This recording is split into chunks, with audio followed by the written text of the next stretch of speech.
Good morning everyone, welcome to knowledge account. আমি কুন্তল মাহিন্দার তোমাদের সাথে 13th April 2024 daily current affairs নিয়ে ডিসকাস করব উইথ স্ট্র্যাটেজিকে। তোমরা মার্চ মাসের কারেন্ট অ্যাফেয়ার্সগুলো ডিসক্রিপশন বক্স থেকে ডাউনলোড করতে পারবে। ওখানে তোমাদের ডাইরেক্ট লিঙ্ক অথবা অ্যাপের লিঙ্ক আমাদের দেওয়া রয়েছে। সেখানে গিয়ে তোমরা ইবুক সেকশন থেকে এটা ডাউনলোড করতে পারবে। আর যখন ডাউনলোড করবে তখন যে মোবাইল নাম্বারটা দিয়ে তোমরা রেজিস্টার করবে সেই মোবাইল নাম্বারটা তোমরা পাসওয়ার্ড হিসেবে ব্যবহার করে নিও।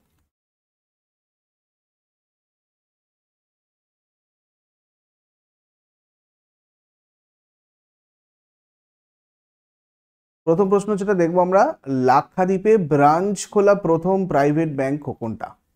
লাক্ষাদ্বীপে ব্রাঞ্চ খোলা প্রথম প্রাইভেট ব্যাংক হচ্ছে তোমার এইচডিএফসি ব্যাংক। প্রথম লাক্ষাদ্বীপে ব্রাঞ্চ খুলেছে। এইচডিএফসি ব্যাংকের চিফ এক্সিকিউটিভ অফিসার রয়েছেন বর্তমানে শশীধর জগদীশন। চেয়ারম্যান রয়েছেন অতনু চক্রবর্তী। প্রতিষ্ঠিত হয় এটা 1994 এর আগস্ট মাসে। এর হেডকোয়ার্টার রয়েছে কোথায়? মুম্বাই। লাক্ষাদ্বীপ সম্পর্কে আমরা যদি দেখি, ভারতের ক্ষুদ্রতম কেন্দ্রশাসিত অঞ্চল হচ্ছে লাক্ষাদ্বীপ, যেটার 32 বর্গ কিলোমিটার আয়তনের 36টা দ্বীপ নিয়ে গঠিত একটা দ্বীপপুঞ্জ। মালায়ালাম এবং সংস্কৃতে লাক্ষাদ্বীপ নামের অর্থ 1,00,000 দ্বীপ। আমিরি দ্বীপপুঞ্জ সবচেয়ে উত্তরে, আর মিনিকয় দ্বীপটা সবচেয়ে দক্ষিণে রয়েছে এর। এবং এটা একটা কেন্দ্র জেলা কেন্দ্রশাসিত অঞ্চল, এবং এটি 12টি প্রবাল প্রাচীর, 3টি প্রাচীর আর 5টি নিমজ্জিত তীর এবং 10টি জনবসতিপূর্ণ দ্বীপ নিয়ে গঠিত। রাজধানী কাভারাত্তি এবং এটি এক কেন্দ্রশাসিত অঞ্চলের প্রধান শহরও। আরব সাগরে অবস্থিত লাক্ষাদ্বীপের পুরানো নাম হচ্ছে তোমার লাক্ষাদ্বীপ। 1 নভেম্বর 1956 সালে এটা গঠিত হয়েছিল। 1 নভেম্বর 1973 সালে লাক্ষাদ্বীপ নামটা গ্রহণ করা হয়েছিল।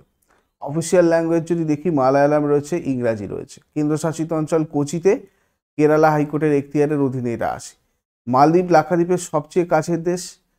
আর আগত্তি বিমানবন্দর, এটা হচ্ছে একমাত্র বিমানবন্দর যেটা লাক্ষাদ্বীপে রয়েছে। কোলকালি এবং পরিচাকলি এই অঞ্চলের দুটো জনপ্রিয় লোকশিল্প। মিনিকয় ব্যতীত তারা সাংস্কৃতিক পরিবেশের একটা অবিচ্ছেদ্য অংশ, যেখানে লাভা সবচেয়ে জনপ্রিয় নৃত্যশৈলী। বিবাহের জন্য ওপ্পানা একটা সাধারণ বৈশিষ্ট্য। এটা গান প্রধান গায়ক দ্বারা গায়া হয় এবং মহিলাদের একটা দল সেটাকে অনুসরণ করে। নেক্সট কোয়েশ্চেনে যাবার আগে সবাইকে বলে দিই, 14 এপ্রিল রবিবার অর্থাৎ আগামীকাল সকাল 9টা থেকে 11টা পর্যন্ত তোমরা ডাব্লিউবিপি কনস্টেবলের ফুল লেন্থ মক টেস্ট 85 নম্বরে দিতে পারবে আমাদের নলেজ অ্যাকাউন্ট অফিসিয়াল অ্যাপে। আর পিএসসি ক্লার্কশিপের সম্পূর্ণ ফ্রি মক টেস্ট, এটা তোমরা সন্ধ্যাবেলা 6টা থেকে 8টা দিতে পারবে আমাদের নলেজ অ্যাকাউন্ট অ্যাপে। এটা টোটাল 100 নম্বরের।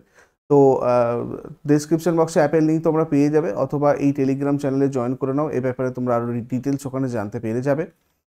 আর কে স্টাডি চ্যানেলে তোমাদের আজকে উইকলি কারেন্ট অ্যাফেয়ার্স 7টার সময় লঞ্চ হয়েছে, তোমরা চাইলে ওটা দেখে নেবে অবশ্যই।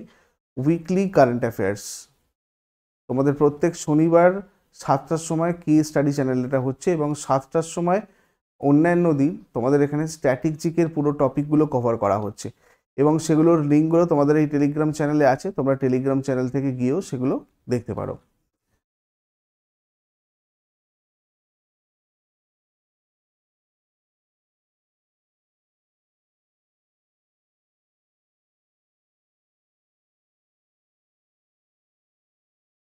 ফার্স্ট কোশ্চেন, কে ইউএস সেকেন্ড কোশ্চেন আমাদের, কে ইউএস ইন্ডিয়া ট্যাক্স ফোরামের প্রধান নিযুক্ত হয়েছেন? ইউএস ইন্ডিয়া ট্যাক্স ফোরামের প্রধান হিসেবে নিযুক্ত হয়েছেন Tarun Bajaj. US India strategic and partnership forum USISPF প্রাক্তন রাজ্য সচিব এবং অর্থনৈতিক বিষয়ের প্রাক্তন সচিব তরুণ বাজাজকে মার্কিন ভারত ট্যাক্স ফোরামের প্রধান হিসেবে নিযুক্ত করা হয়েছে। 1988 ব্যাচের হরিয়ানা ক্যাডারের আইএএস অফিসার তরুণ বাজাজ রাজস্ব সচিব হিসাবে কাজ করছেন। ইউএস ইন্ডিয়া ট্যাক্স ফোরামে আনুষ্ঠানিকভাবে 25 ফেব্রুয়ারি 2020 তারিখে চালু হয়েছিল। নেক্সট, কোন ভারতীয় তৃতীয়বারের জন্য আন্তর্জাতিক মাদকদ্রব্য নিয়ন্ত্রণ বোর্ডে পুনর্নির্বাচিত হয়েছেন? জগজিৎ পাভাদিয়া, ইনি তৃতীয়বারের জন্য আন্তর্জাতিক মাদকদ্রব্য নিয়ন্ত্রণ বোর্ডের পুনর্নির্বাচিত হয়েছেন। ইন্টারন্যাশনাল নার্কোটিক্স কন্ট্রোল বোর্ডের কি বলে প্রধান হয়েছেন। কি জগদীপ পাভাদিয়া 5 বছর, মানে মার্চের 2025 থেকে 2023 এই টাইম পিরিয়ডের মধ্যে তৃতীয়বারের জন্য আন্তর্জাতিক মাদকদ্রব্য নিয়ন্ত্রণ বোর্ডে পুনর্নির্বাচিত হয়েছেন। এই আন্তর্জাতিক মাদকদ্রব্য নিয়ন্ত্রণ বোর্ডের সদর দপ্তর কোথায়? এর সদর দপ্তর রয়েছে তোমার ভিয়েনাতে, অস্ট্রিয়ার। জাতিসংঘের অর্থনৈতিক আর সামাজিক পরিষদের সদস্য সংখ্যা কত? এখানে মোট তোমার 54টা কান্ট্রি নিয়ে তৈরি, 54 জন সদস্য নিয়ে জাতিসংঘের সাধারণ পরিষদ গঠিত, 3 বছরের জন্য নির্বাচিত হয়। আন্তর্জাতিক মাদকদ্রব্য নিয়ন্ত্রণ বোর্ড কবে প্রতিষ্ঠিত হয়েছিল? এটা প্রতিষ্ঠিত হয়েছিল 1968 সালে। তারপরে দেখো, SJVN লিমিটেডের চেয়ারম্যান আর ম্যানেজিং ডিরেক্টর পদে কে নিযুক্ত হয়েছেন? SJVN লিমিটেডের চেয়ারম্যান আর ম্যানেজিং ডিরেক্টর পদে নিযুক্ত হয়েছেন সুশীল Sharma. SJVN, formerly known as Satluj Jal Vidyut Nigam, is an Indian public sector undertaking involved in hydroelectric power generation and transmission. প্রতিষ্ঠিত হয় 1988-তে, সদর দপ্তর ভারতে রয়েছে। তারপরে 20তম এশিয়ান রেসলিং চ্যাম্পিয়নশিপ 2024 কোথায় অনুষ্ঠিত হচ্ছে? 20তম এশিয়ান রেসলিং চ্যাম্পিয়নশিপ 2024 অনুষ্ঠিত হচ্ছে কিরগিজস্তানের বিশকেকে। 20তম এশিয়ান রেসলিং চ্যাম্পিয়নশিপ 2024 কিরগিজস্তানের রাজধানী বিশকেকে 11ই এপ্রিল থেকে 16ই এপ্রিল পর্যন্ত অনুষ্ঠিত হবে। ভারতীয় পুরুষ কুস্তিগিররা 11ই এপ্রিল 2024 তারিখে 20তম এশিয়ান রেসলিং চ্যাম্পিয়নশিপ 2024-এর প্রথম দিনে 3টে পদক জয়লাভ করেছে। কুস্তিগির উদিত রৌপ্য পদক, কুস্তিগির অভিমন্যু এবং কুস্তিগির ভিকি 2টো ব্রোঞ্জ পদক জিতেছে। Next, QS world university rankings অনুসারে জওহরলাল নেহেরু বিশ্ববিদ্যালয় উন্নয়ন অধ্যয়নের ক্ষেত্রে বিশ্বব্যাপী কোন অবস্থানে রয়েছে? JNU রয়েছে হচ্ছে 20তম স্থানে QS ওয়ার্ল্ড ইউনিভার্সিটি র্যাঙ্কিং অনুযায়ী। এই QS লন্ডন ভিত্তিক উচ্চশিক্ষা বিশ্লেষণী সংস্থা একটা, সম্প্রতি বিশ্ববিদ্যালয় র্যাঙ্কিং প্রকাশ করেছে। JNU উন্নয়ন অধ্যয়নের ক্ষেত্রে বিশ্বব্যাপী 20তম স্থান অর্জন করেছে। নেক্সট, হুরুনস গ্লোবাল ইউনিকর্ন ইন্ডেক্স 2024-এ ভারতের স্থান কত? 3য় স্থানে রয়েছে ভারত। দেখো, প্রথম স্থানে রয়েছে আমেরিকা, টোটাল 703টে ইউনিকর্ন রয়েছে। দ্বিতীয় স্থানে চীন, চতুর্থ স্থানে রয়েছে ইউনাইটেড কিংডম এবং তৃতীয় স্থানে রয়েছে আমাদের ইন্ডিয়া, যেখানে 67টা ইউনিকর্ন রয়েছে। Hurun research institute released by global unicorn index 2000, মানে গ্লোবাল ইউনিকর্ন ইন্ডেক্স। এই হুরুন রিসার্চ ইনস্টিটিউটটা তোমার গ্লোবাল ইউনিকর্ন ইন্ডেক্সটা পাবলিশ করে। তারপর দেখো, সিঙ্গাপুরে ভ্রমণরত ভারতীয়দের জন্য ইউনিফাইড পেমেন্ট ইন্টারফেস বা UPI প্রচারের জন্য সম্প্রতি কোন কোম্পানি সিঙ্গাপুর ট্যুরিজম বোর্ডের সাথে 2 বছরের একটা মেমোরান্ডাম অফ আন্ডারস্ট্যান্ডিং স্বাক্ষর করেছে? এটা করেছে ফোনপে।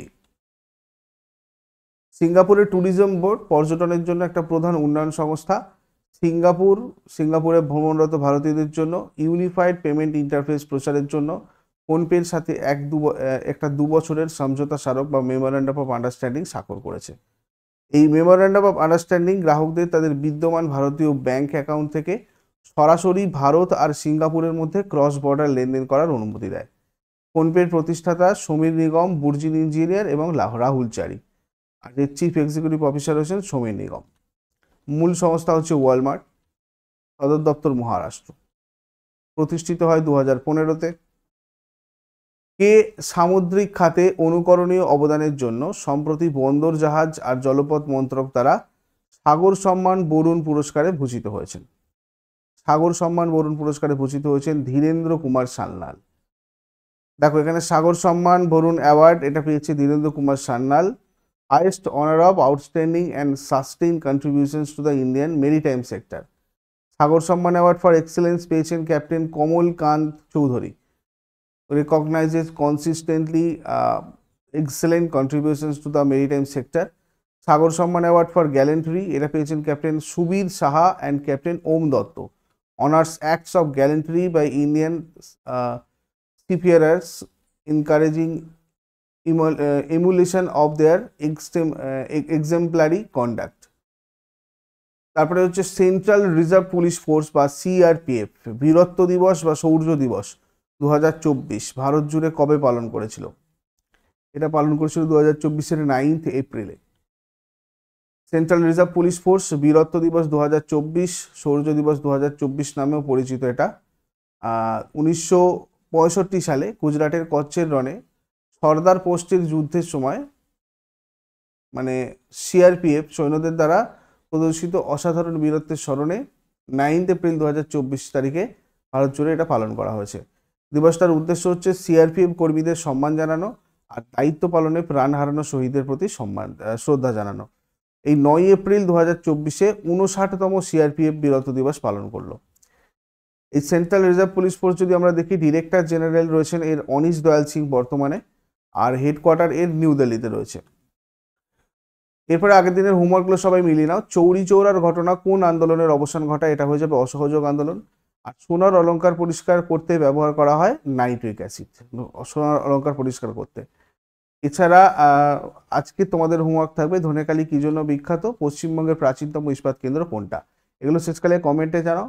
তোমাদের প্রতিদিন 7টার সময় 7 PM রেগুলার জিকের ক্লাস এখানে হয়। প্রতিদিন একদিন আমরা ইজি টু মিডিয়াম এবং একদিন মিডিয়াম টু হার্ড তোমাদের কোয়েশ্চেন এখানে প্র্যাকটিস করাই। প্রত্যেক দিন 7টার সময় নলেজ অ্যাকাউন্টে লাইভ ক্লাস হয়, তোমরা সবাই জয়েন করে নিও। সব ক্লাসের লিঙ্ক তোমাদের টেলিগ্রাম চ্যানেলে থাকে, ঠিক আছে। এরপরে আগের দিনের হোমওয়ার্কগুলো আমরা দেখে নেব। আগের দিনের কোয়েশ্চেনগুলো 2024-এর কোয়েশ্চেন আমাদের কি কি ছিল দেখো। EIUS এর রিপোর্ট অনুযায়ী ব্যবসা করার ক্ষেত্রে বিশ্বের সেরা জায়গার তকমা পেয়েছে কোন দেশ? বিশ্বের সেরা জায়গার তকমা পেয়েছে হচ্ছে তোমার সিঙ্গাপুর। সম্প্রতি প্রয়াত ঈশ্বর কণার আবিষ্কর্তা পিটার হিগস কোন দেশের পদার্থবিদ ছিলেন? ইনি ছিলেন ব্রিটেনের পদার্থবিদ। TCS ওয়ার্ল্ড 10K বেঙ্গালুরু 2024-এর ইন্টারন্যাশনাল ইভেন্ট অ্যাম্বাসাডর হিসেবে নিযুক্ত হয়েছেন কোন দেশের শটপুটার? Valerie Adams, New Zealand. The idea of democracy শিরোনামে বইটা কে লিখেছেন? দ্য আইডিয়া অফ ডেমোক্রেসি লিখেছেন স্যাম পিত্রোদা। কোন কোম্পানি সম্প্রতি ফুয়েলিং সাস্টেনেবল গ্রোথ ট্যাগলাইন সহ তার অফিসিয়াল ব্র্যান্ডের নতুন লোগো উন্মোচন করেছে? Central coalfields limited. Technology development board lithium ion batteries এবং বর্জ্য পুনর্ব্যবহার করার জন্য একটি বাণিজ্যিক প্ল্যান্ট স্থাপনের জন্য রিমাইন্ড ইন্ডিয়া প্রাইভেট লিমিটেডের সাথে একটা চুক্তি করেছে কোন শহর? সিতারগঞ্জ, উত্তরাখণ্ড। ভারতকে অতিক্রম করে রাশিয়ান ক্রুড অয়েলের বৃহত্তম আমদানিকারক দেশ হয়েছে কোনটা? চীন। ভারতীয় সেনাবাহিনী কোন দেশ থেকে 100টা ক্ষেপণাস্ত্র সহ 24টা Igla S man portable air defence system এর প্রথম ব্যাচ অর্জন করেছে? রাশিয়া। কে সম্প্রতি ওয়ার্ল্ড অর্গানাইজেশন অফ রাইটার্স থেকে world organisation of writers literary award জিতেছে? মমতা জি সাগর। কোন দেশ উচ্চ মুদ্রাস্ফীতির মধ্যে তার অর্থনীতিকে স্থিতিশীল করার লক্ষ্যে একটি স্বর্ণ সমর্থিত মুদ্রা চালু করেছে? জিম্বাবুয়ে।